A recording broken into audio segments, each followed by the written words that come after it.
Welcome back, everybody. Welcome back to OK Weirded. It's your boy, Big T. Thank you once again to my subscribers, to my viewers.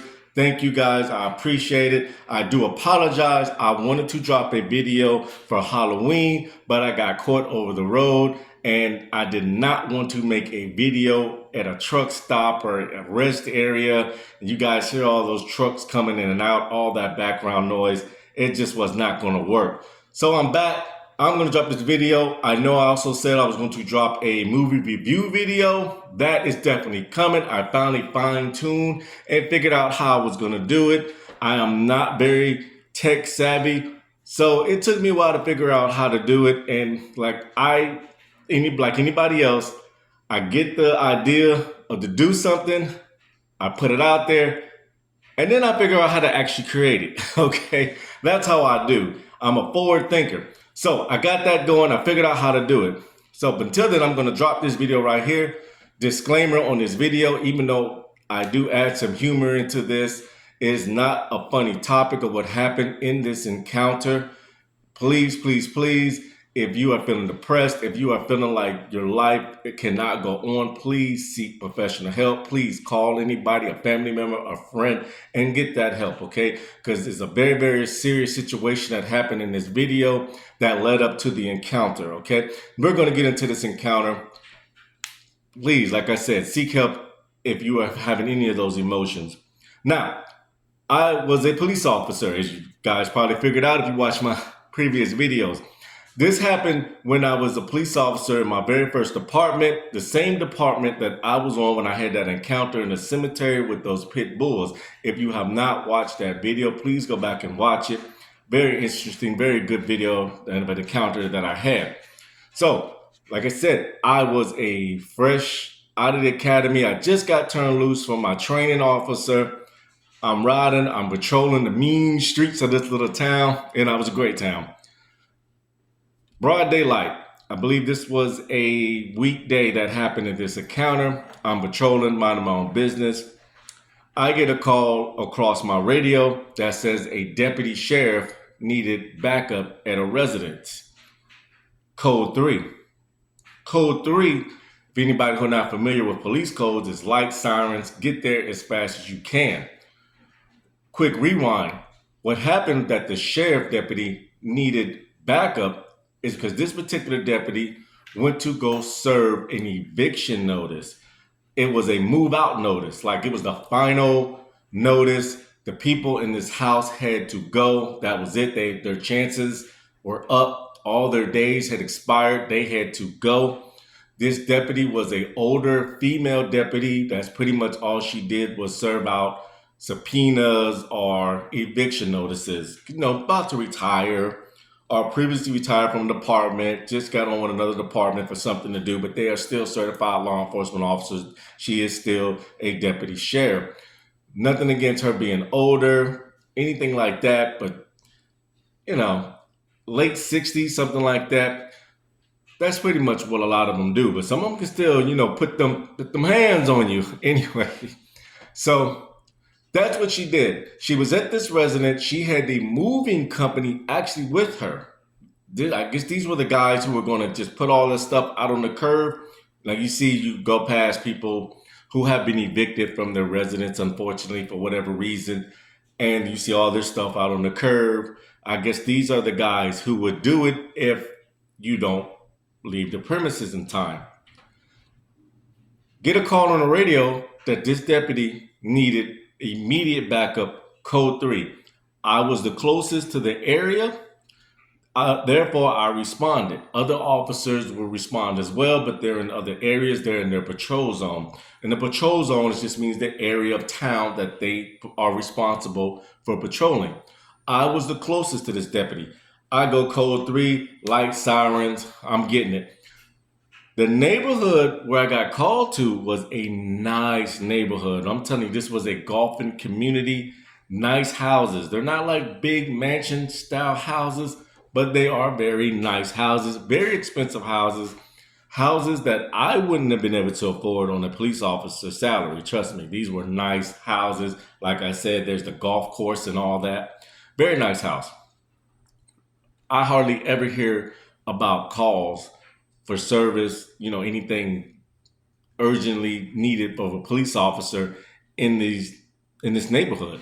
So that was very unusual to get a call in that neighborhood, especially one that required an officer to go code 3 and to back up another officer. Now, at the time, I did not know the deputy that called for assistance was a deputy that served subpoenas or eviction notices.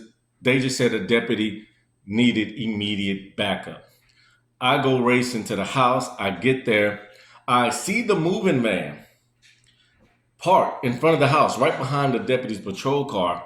I see a family standing outside. I see a woman, probably in her 30s. I see a couple of small children standing out there with her and the deputy. The moving guys is just standing beside the van. So immediately when I get there, I don't know the situation, but I tell the guys in the moving van, hey, get going. Bye. Go down the block, go somewhere. You guys got to get out of here because anything could happen. I don't know what's going on. I get to the deputy and I'm like, what happened? And she's like, I got shots fired. I don't recall if they called that on the radio. They might have did, but they told me to respond code 3 and I did. But I did tell the moving guys, they got to go. She proceeds to explain to me, she went to the residence with the eviction notice, the final eviction notice, like, that's it. You guys got to go out of here. It's over with. But she knocks on the door.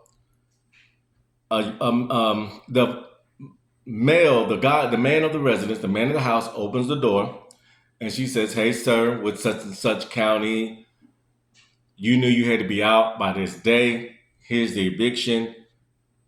You got to proceed to leave the residence. You and anybody else inside the residence, you got to go. I'm sorry, but that's just the way it works. The gentleman tells her, hold on, wait right here. I'll be right back. He really didn't even close the door all the way. She said he left it kind of cracked. He walked away from the door. She could see through the door inside, and right, when you walk in the house, through the door, there's the living room. She explained that she observed the female and 2 kids sitting in the living room watching TV. Well, the TV is on, but now they're looking at the door at her. I'm guessing the wife, the female, was wondering, why are police at my door? Why is there a police officer standing at the door? He walks off, goes down a little hallway, and he's gone out of sight. The woman proceeds to get off the couch and is walking to the door towards her, I guess to ask her, because she's standing outside. The moving guys are behind her, standing by their van. And I'm guessing she's about to ask, hey, why are you here? Before she gets to the door, the deputy hears a gunshot from inside the residence. She hears the gunshot.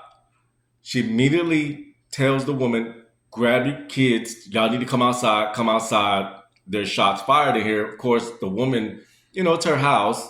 Her husband's still in there. She wants to go back. She wants to check on her husband because this just came out of nowhere. But the deputy grabs her, pulls her outside, tells the kids, run outside, come outside. The deputy has the kids go back by the moving guys by the van. She says she draws her weapon and she calls for immediate backup because she's not going to go in there alone. When she has, the woman and the kids already outside, she asks the woman and the child, she asked the woman of the residence, is there anybody else in the house besides your husband? She says no. That's when I get there a little bit later. And she's explaining the story. So I asked the woman again, is there anybody else in the house besides your husband? Is there any more children? Is there anybody else? She says, no, it's just me, my husband, and our 2 kids. So at this point, because we heard the gunshot, and we cannot, I know the woman is not lying to us, but we did hear a gunshot inside of a residence. There actually were 2 kids in the residence, even though we have them out. We still have to go in and clear the house. We have to see, 1, where the guy went, 2, to make sure nobody else is in the house, because it could be somebody else in the house. Some people just won't tell you the truth, regardless. I hate to say that, but sometimes they just won't. So, intricate circumstances is what it's called. I know you heard it on TV from that movie. There was a movie Keanu Reeves played in, and it was like intricate circumstances. Hold on a second. I don't know what that noise was.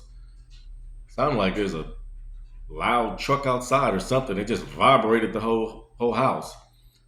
That was weird. Okay, anyway, back to the story. Sorry about that. So we still got to go into this house. Intricate circumstances. So I'm there. The deputy's there. Yeah, she's older, but she's still a sworn law enforcement officer too. I go to the trunk. I pop the trunk, so they don't think I'm a punk. I go to the heavy Chevy and start to get crunk. Anyway, okay. So I pop the trunk. I grab my service issue shotgun. All she has is a pistol. I make entry first because I have the shotgun. We're yelling out, police, anybody in the house, police, anybody in the house. She tells me when she was at the door and the gentleman told her that he'll be right back. She said she observed him walk off to the left when you enter the house and go down a little small hallway. Therefore, that's the first place I went. I told her to cover me from the rest of the house. Cleared the first couple of doors. One of them was open. It was a bathroom. Opened the door to another room. It obviously was a children's room. Nobody was in there. I cleared that. Go down. There's a door closed at the end of the hallway. Also, there was a room behind me, which I think was another child's room. She cleared that real quick. There was nobody in there. The only room that was left had to have been the master bedroom. It was closed. Get to the master bedroom, yelling, police, police, make your presence known. Make your presence known. The guy never said anything. Nobody said anything. Went to open the door slowly. It was locked. I yelled again, police, open the door. Police, open the door. Nobody opened the door. Nobody said anything. Therefore, I kicked the door open. Kicked the door open, immediately cleared the room and observed a male laying on the floor in a pool of blood. He was laying on the floor on his stomach. He was in a pool of blood, and I can see protruding from his body, from underneath his body, because he was laying on his stomach. From underneath his body was the back end, what looked like a shotgun.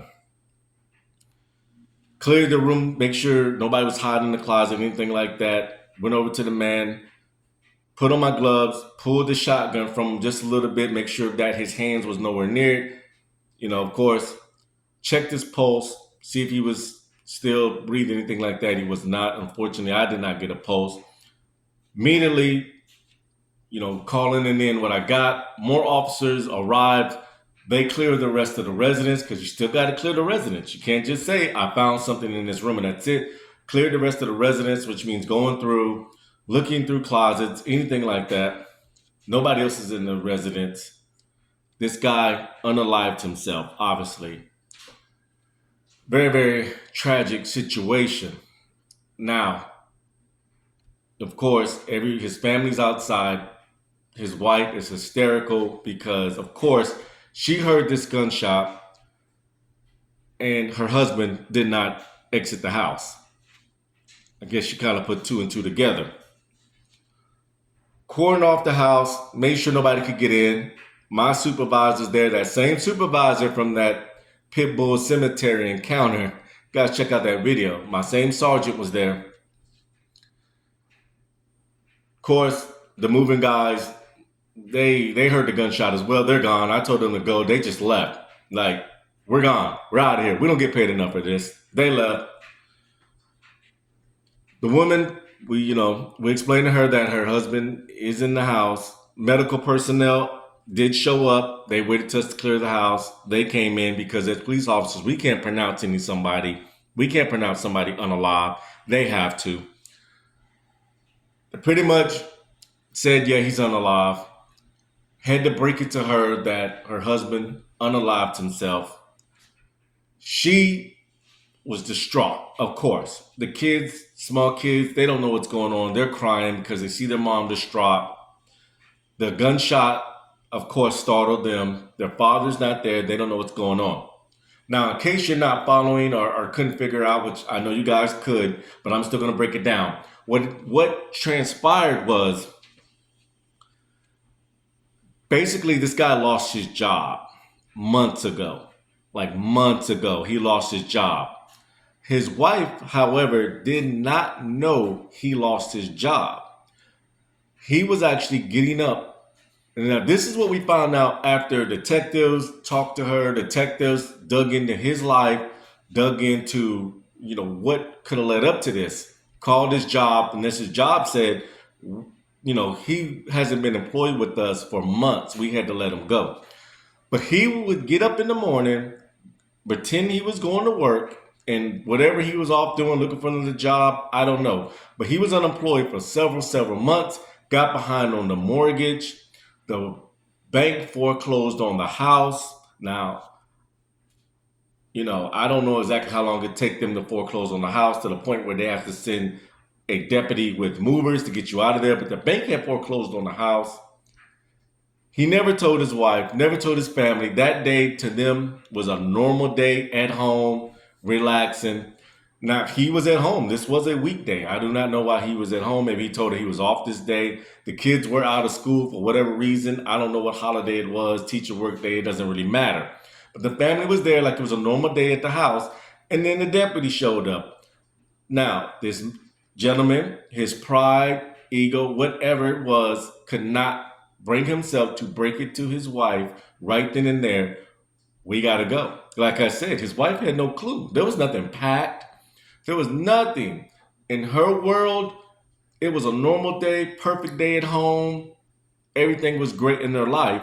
Imagine being told, you got to go. Right then and there. No ifs, buts about it. You don't even probably have an hour or two. You have to go. But he knew this, all these notices all through the months where he did not pay his mortgage. I'm pretty sure they sent a bunch of notices, a bunch of mail for him that either pay this or on this day you have to go. He knew this. So instead of facing his wife, he went to the room and he unalived himself. Whether that definitely was not a good way to go about it. Of course not. But I was not in this guy's shoes. I hope I never be. Now, that's just the story of what happened, of why he unalived himself. Now, the encounter comes, going back to the house. Once we verified the house is clear enough for medical personnel to come in, do what they got to do, the coroner comes. He's the one that pronounces him unalive. By this time, the family has went with other family members or hotel, but they're gone. They're probably with the detective, I believe. They left because we're bringing the body out last, okay? They bring the body out. Me and my sergeant, that same sergeant, we are in the kitchen area. When you walk into the house, you can see straight to the living room, and then to the right is the kitchen area. They're bringing the body out. There's another officer escorting with them. Our job, me and the sergeant's job, is to once they take his body out, we lock down the house, meaning we go through once again, we check every nook and cranny, every closet, every crawl space, underneath every bed. Make sure that house is completely empty. Make sure all the windows are locked. Make sure every door leading in and out of the residence is locked. That's what we do. They take the body out. Me and my sergeant, we go through, we do all of that. We do all our checks. We come back to the kitchen. We're filling out just a little bit of paperwork right there. And we're talking. We're just having a discussion. Like, we don't know at the time, like I just told you all this information, but we do know he was being evicted. And we're just kind of talking like, that's kind of sad. That's kind of tragic. And then out of nowhere, we hear this.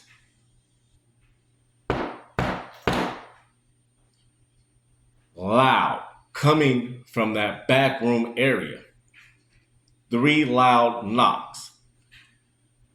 Of course, I'm thinking there's got to be somebody back there, but we did check that. My sergeant looks at me and goes, "Let's go. Let's get out of here. Let's go now. We got to go." Why?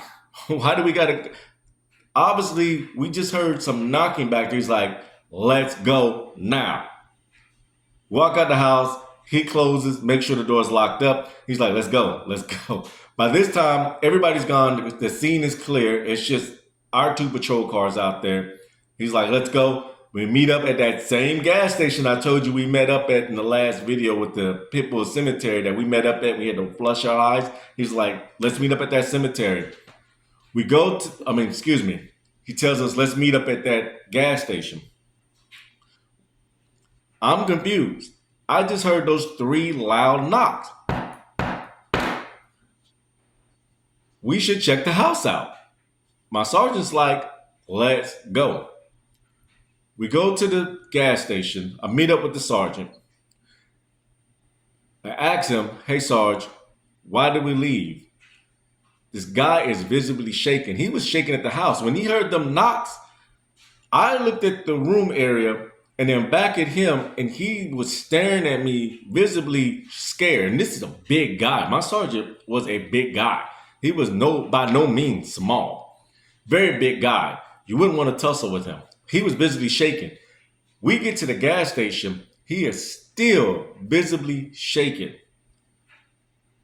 I asked him, why did we leave like that? Why did we not go and check out that room? He proceeds to tell me, you know, we checked out the whole house. You know, we checked that room. We cleared it. Nobody was in that house. You know that. Now, this is not a religious video, not anything to do with religion. My channel is not religion. But if you have heard in the Christianity religion,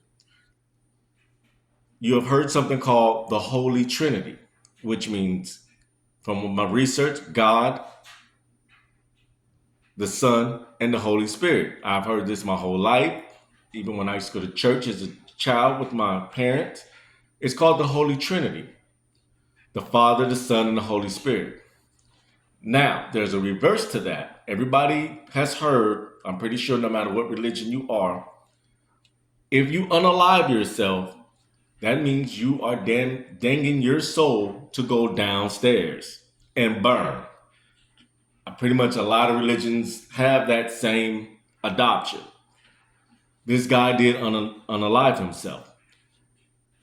Now, on the flip side of that Holy Trinity is what's called the mocking of the Holy Trinity. That's when you get into the one who rules downstairs with the fire and brimstone. And the mocking of the Holy Trinity is that guy they call the one with the horns, the beast, and I think the third one is like some do it. I don't know. I even though I do paranormal things, I don't get into demonic too much. But anyway, it's the three evil things, okay? But that's called the mocking of the Holy Trinity. Now, if you ever watched paranormal shows, which I'm pretty sure you have if you're watching my channel, on those shows, somebody sometimes gets scratched. They have like 3 long scratches somewhere on their body. That is the mark of the beast. That is the mocking of the Holy Trinity. That basically means they're mocking the Father, the Son, and the Holy Spirit.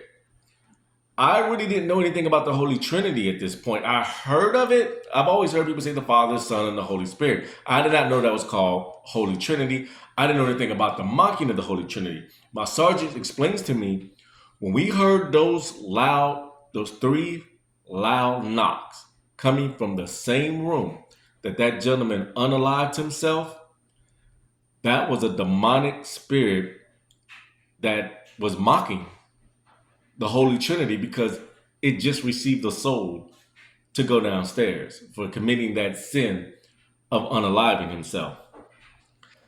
How true that is, I don't know. But I do know, I heard with my own ears, knowing we cleared that residence, knowing that body was just removed from the same room that gentleman unalived himself. Freaked my sergeant out. And hearing this and then doing some research later, it freaked me out because the 3 is that mocking. Either 3 knocks or 3 scratches. And we heard the 3 knocks. So that was kind of a very, very creepy, weird encounter that I had. And once again, my sergeant says, I have never experienced this much weird stuff happen until you got on this department. In other words, he was saying I was bringing this weird stuff. Weird stuff happens around me. But that was a very sad situation that that gentleman unalived himself in the same house as his family. I do wish that family well, those kids that have to live with that, knowing that that's what happened. That was a very, very sad situation. I hope nobody goes through that, no matter how down you are, down and out you are, no matter how it feels your life is going. Please, please seek help. Talk to somebody, please, because that is a permanent solution to what definitely is a temporary problem. You cannot help yourself or change your situation if you're up out of here. Okay? Long as you have breath in you, there's a chance to change your situation or just keep fighting, no matter what. Okay? But that was a very strange encounter of what is called the mocking of the Holy Trinity. I do not know if his soul went downstairs. I don't know. But in a lot of religions, especially the Christianity religion, that's exactly what that means. If you commit that sin right there, you're out of there. Okay? Thank you guys for watching, viewing. Please like, subscribe, share. Thank you to the ones who have. Thank you to my viewers. Next video, I'm telling you guys, we're going to drop that video with the movie review. This is Okay Weirded. I am your boy, Big T. Thank you guys. Thank you, thank you, thank you. Until the next time.